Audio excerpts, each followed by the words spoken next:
Good morning my dear children. आप सब कैसे हैं? आशा करती हूँ कि आप सब कुशल मंगल से होंगे। आज मैं आपको खिलौनों ने सिखाया पाठ पढ़ा रही हूँ। आपको इस पाठ को पढ़कर अच्छा लगेगा और इससे शिक्षा भी मिलेगी। पाठ की कहानी इस प्रकार से है। इस कहानी के लेखक हैं सुरेश नीरव हैं। पाठ खिलौनों ने सिखाया। हम अपनी गलतियों से बहुत कुछ सीखते हैं। कोई गलती या दोष हो जाने पर यदि हम उसे सुधार लें तो हमारे मन में दोषी होने का भाव समाप्त हो जाता है। अपने दोष या भूल को स्वीकार करना और उसे समय रहते सुधार लेना सबसे बड़ा गुण है। कहानी इस प्रकार से है। निशांत का जन्मदिन था। मम्मी पापा और दादी ने उसे उपहारों से लाद दिया। दादाजी उसके लिए साइकिल लाए थे। यहाँ पर दिखाया गया है कि निशांत एक लड़का है। उसका जन्मदिन था और मम्मी पापा और दादी ने उसे अनेक उपहार दिए, परंतु दादाजी ने उसे साइकिल दी। निशांत साइकिल की घंटी बजा बजा कर चारों ओर घर में घूम रहा था। दादी बार बार आकर उसको लाड़ प्यार कर रही थी। यहाँ पर दिखाया है कि निशांत को जब साइकिल मिली तो वह घंटी बजा बजा कर घर के चारों ओर घूम रहा था और दादी उसको बड़ा लाड़ प्यार दिखा रही थी। निशांत की छोटी बहन रिशु ललचाई नज़रों से भाई को साइकिल चलाते देख रही थी। भैया मुझे भी चलाने दो ना एक बार। यहाँ पर दिखाया है कि निशांत की जो छोटी बहन थी रिशु, वो ललचाई नज़रों से साइकिल चलाते हुए निशांत को देख रही थी और उसने अपने भाई से कहा मुझे भी चलाने दो एक बार।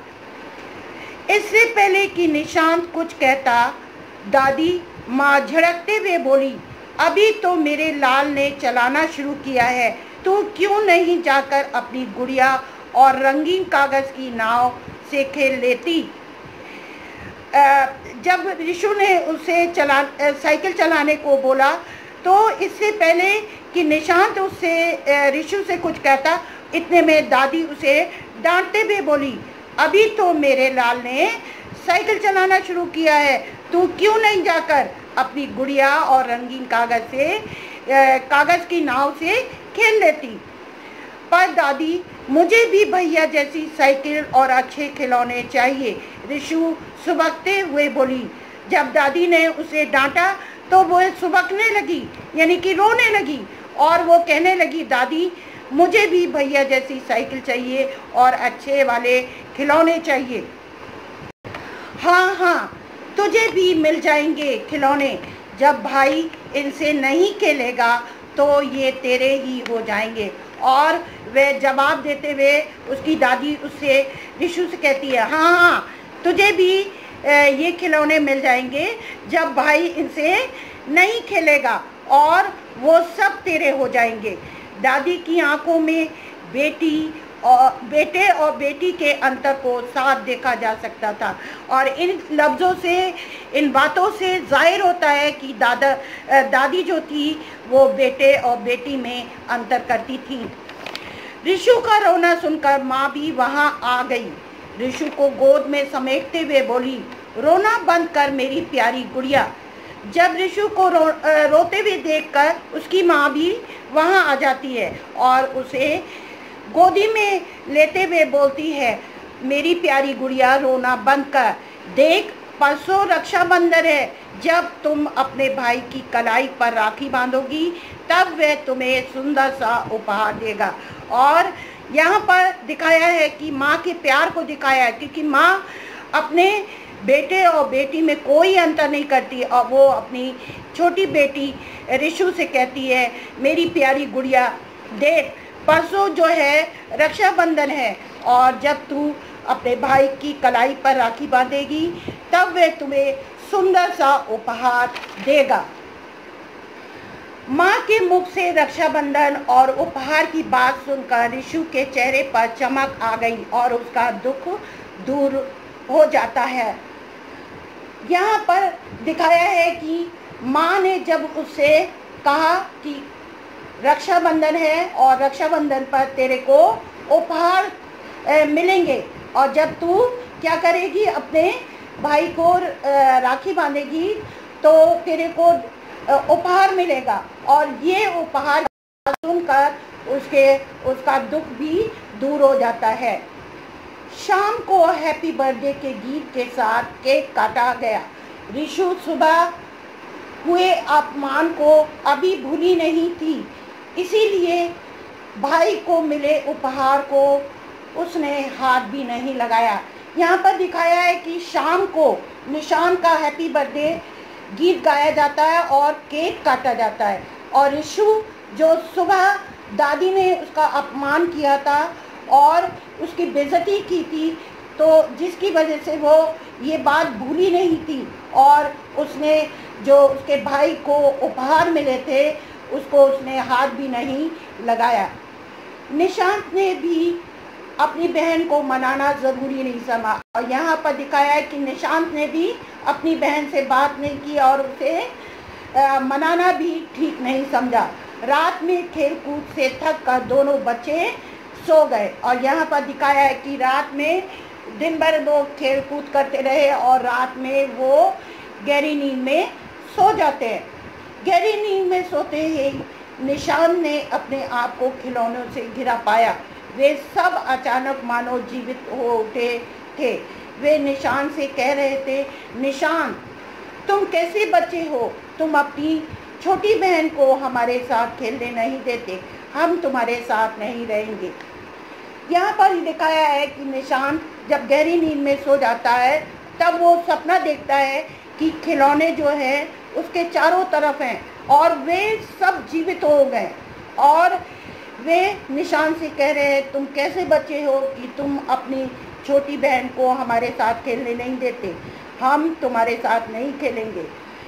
डर के मारे निशान की आंख खुल जाती है, और ये जब वो सपना देखता है तो डर के मारे उसकी आंख खुल जाती है और उसके मुख से निकलता है, रिशु मेरी बहन, और वो डर के मारे उठ जाता है, उसकी आंख खुल जाती है और वो उसके मुंह से यही शब्द निकलता है, रिशु मेरी बहन। देखा तो रिशु पास के बिस्तर में घोड़े बेचकर सो रही थी, और उसने जब देखा कि उसकी बहन तो क्या है, बहुत गहरी नींद में सो रही है।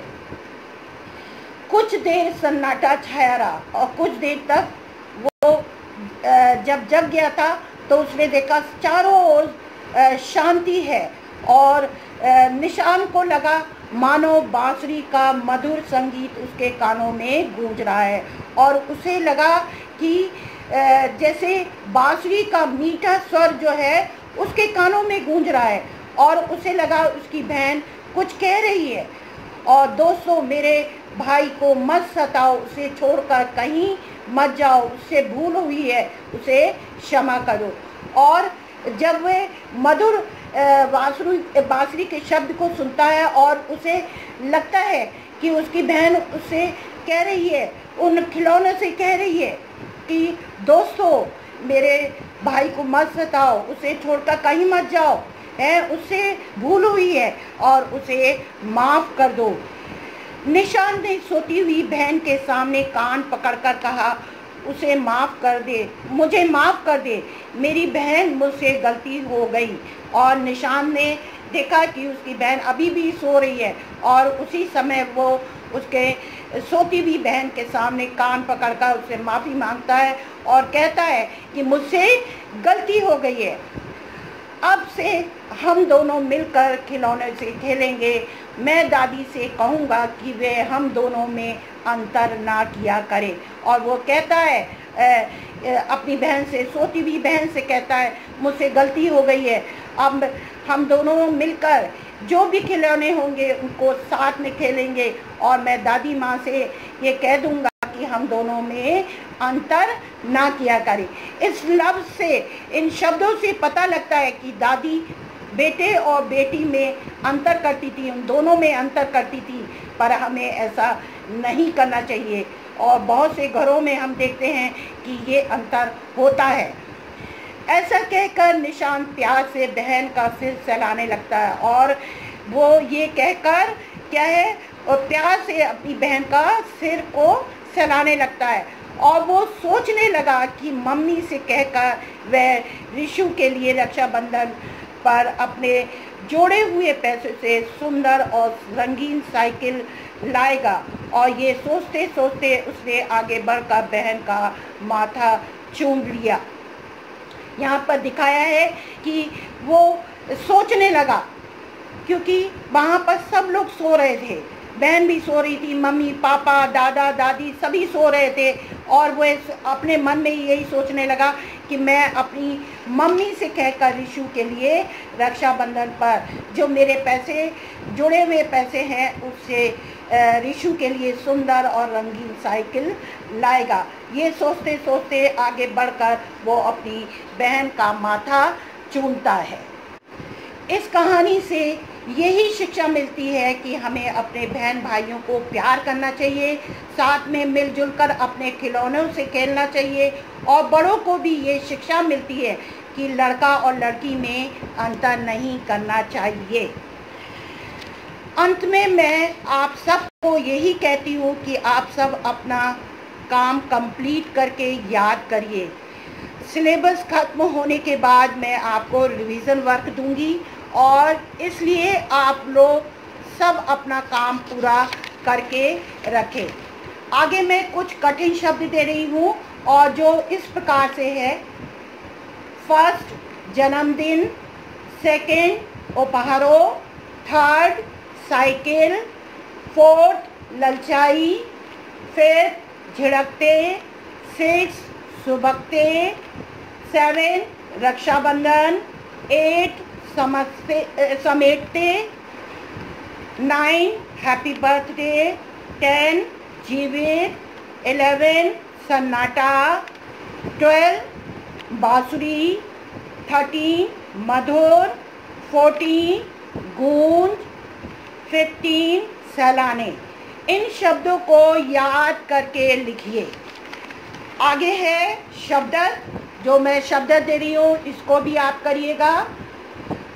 जो कठिन शब्द है उनको रफ कॉपी में करिए और शब्द जो है वो CW कॉपी में करिए। आपके शब्द इस प्रकार से है: फर्स्ट उपहार, जिसका अर्थ है भेंट। सेकंड सुबकते, जिसका अर्थ है सिसकियाँ लेते। थर्ड बर्थडे, जिसका अर्थ है जन्मदिन। फोर्थ अचानक, जिसका अर्थ है एकाएक। फिफ्थ घोड़े बेचकर सोई, इसका अर्थ है बहुत गहरी नींद में सोई। सिक्स मधुर, जिसका अर्थ है मीठा। सेवन ललचाई नज़र, इसका अर्थ है लालच भरी दृष्टि। एट अंतर, जिसका अर्थ है फर्क। 9 अपमान, जिसका अर्थ है बेइज्जती। 10 जीवित, जिसका अर्थ है जिंदा। 11 सन्नाटा, जिसका अर्थ है चुप्पी। 12 क्षमा, जिसका अर्थ है माफ। थैंक यू, धन्यवाद। Good morning my dear children, आप सब कैसे हैं? आशा करती